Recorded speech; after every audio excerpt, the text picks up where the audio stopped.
Good afternoon, guys. Josh here from the Hampshire Business Show, which takes place on Thursday, the 14th of October at the Ageas Bowl Stadium in Southampton. I'm joined today by the founder of the Selfless Leadership Group, Mr. Paul Kinkaid.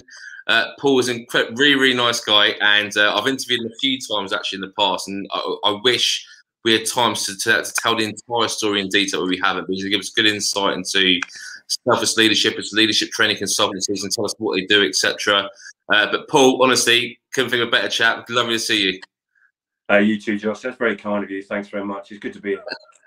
No, it wasn't. Good to see you. So I think Paul, a great place to start is, let's assume, let's kind of pretend for a second that everyone watching this video doesn't know who you are, but I'm sure everyone watching the video knows who you are. But do you want to give us a bit of a background, I suppose, in terms of who you are, and I suppose where Selfless Leadership came about?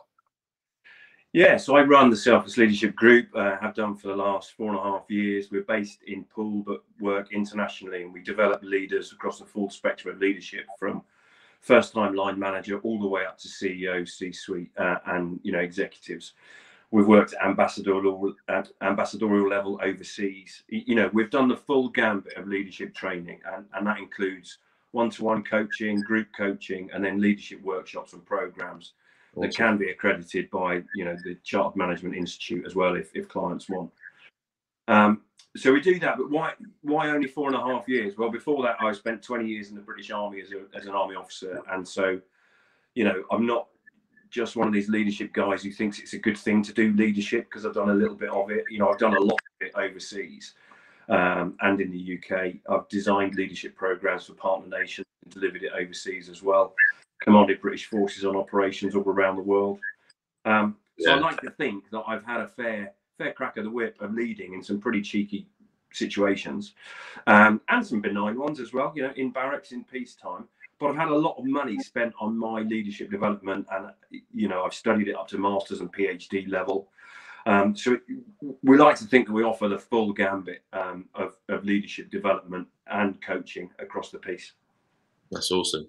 And it pulls leadership initially in peace, isn't it? At what stage, what kind of clients do you work with? Is there a typical size of business? Are you primarily, I know you do a shed load of stuff for some really, really large organisations, but what kind of organisations do you work with?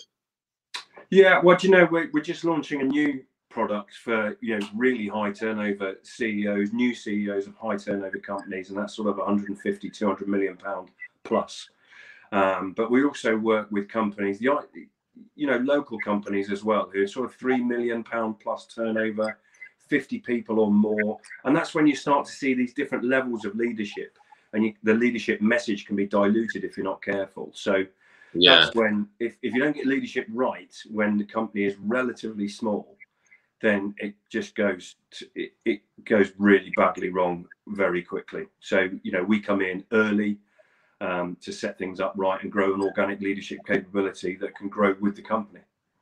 That's really interesting, isn't it? Because do you find that when you're talking to a smaller business, especially say, I don't know, a 10, 20 person business versus a business that might have 100 plus, 200 plus employees, do you find that, of course, economies of scale, it's different challenges, different stages, right? But do you find there's kind of, I suppose, some common blind spots within the leadership capacity within companies when you first, I suppose, start consulting with them?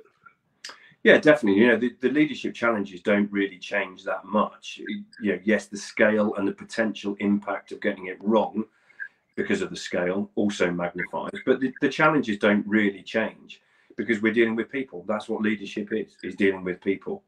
And whether you're in a 100 million pound turnover company and I've got 6 direct reports, or whether you're in a 3 million pound company with 6 direct reports, you're still interacting and having relationships with those 6 people, never mind your peers and those who may work in the organisation as well.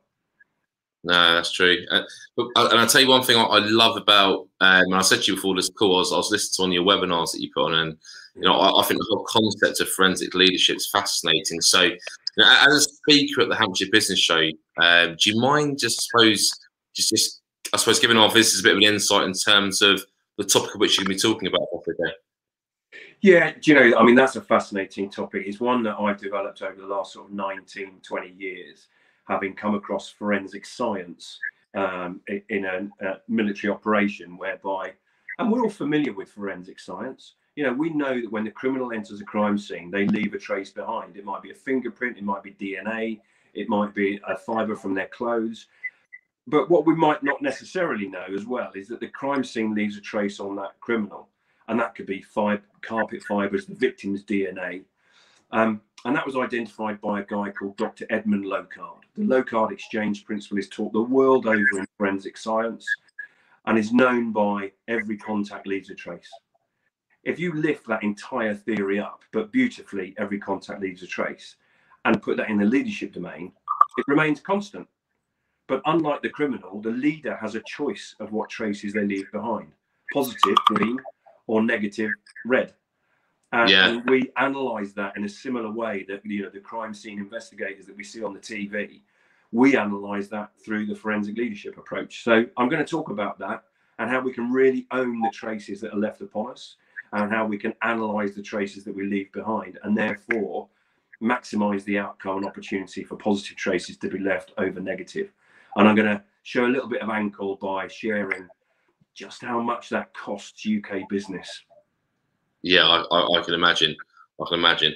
But it's a talk that, honestly, I'm going to make sure that, and I'm sure we run around like headless chicken, but I'm going to make sure that I'm on that talk, because once again, I think it makes so much sense. And I think it's such a what's the word? Even just from that webinar, you know, just like in my day to day, I'm thinking, what is that, a positive trace? Is that a negative trace? And you know, so I think it's definitely it's going to be a great talk, because I've spent, you know, plenty of time with you, Paul. You know, I know we've interviewed a podcast and stuff like that. So to those of you who, you know, would like to explore, you know, I suppose Paul's leadership theories and methodologies, etc., I highly recommend attending this talk. You know, I'm going to be there. I think it's going to be really, really good. And guys, if you've not got your free ticket yet, head straight over to the website, hampshirebusinessshow.com/free-ticket.